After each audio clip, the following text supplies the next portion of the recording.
Chapter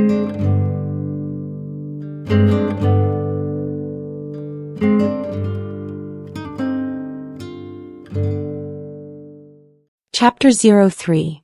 Marita. They ascended the creaking old wooden staircase, their steps echoing through the narrow stairwells. Thankfully, Marita's name was on the flap of the letter slot. When they entered her apartment, a terrible smell hit them, making them step back instinctively. On their second attempt, they braced themselves and cautiously entered. Marita's clothes were strewn everywhere, and it seemed like she had left in a hurry a few months earlier, not even getting the chance to empty the trash bin.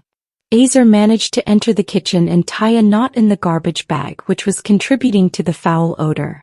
But that wasn't the sole cause. The water in the toilet trap had evaporated, allowing the sewage smell from the neighborhood to seep in. Azer quickly turned on the water in both the kitchen and the toilet to manage that. Topaz opened both the front door and windows wide to improve air circulation. While she was unpacking her suitcase, an elderly woman suddenly appeared in the doorway and spoke in German. "Is it you, Miss Schmidt?"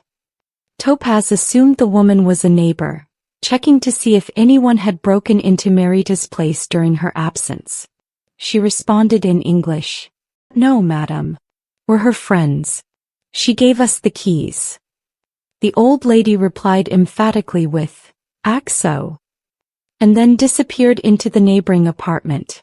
Turning to Azer, Topaz asked, "What does ach so mean in German?" Azer explained, "It's kind of like, I see in English.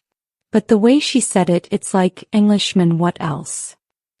He continued, "The older generation in Berlin still carries memories of the Second World War and the aftermath. The city was devastated by bombings and then divided among foreign powers. The citizens had little said in it."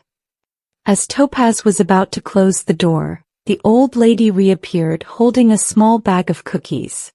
She approached Topaz, handed them over and communicated in English. "I baked these for my granddaughter who studies in Munich. I thought she'd visit last weekend but she didn't. Enjoy them now." Topaz accepted the cookies, closed the door and remarked to Azer, "Loneliness seems to be spreading in Berlin just like in other big cities." Azer concurred, saying, "Especially among elderly women. After the Second World War, there were 3 times as many women left in Germany, and that has shaped the city's population." Topaz added with a hint of humor, "So if you're looking to date in Berlin, you might have a higher chance with women." Their conversation paused as Azer reclined on the bed, his knitted black hat pulled low over his eyes. Observing him, Topaz asked, "Aren't you planning to unpack your backpack?" Azer, still wearing his hat, replied, "There isn't much to unpack. Just a short nap will do." Throughout the flight, Azer had followed José's advice, pulling his hat down over his eyes and resting his head against the seat to avoid motion sickness. Topaz, on the other hand, had taken the window seat to enjoy the view, but the sky was mostly covered in clouds. She closed her eyes, trying to find a comfortable position but without much success. Annoyed, she announced, "I'm going to take a shower.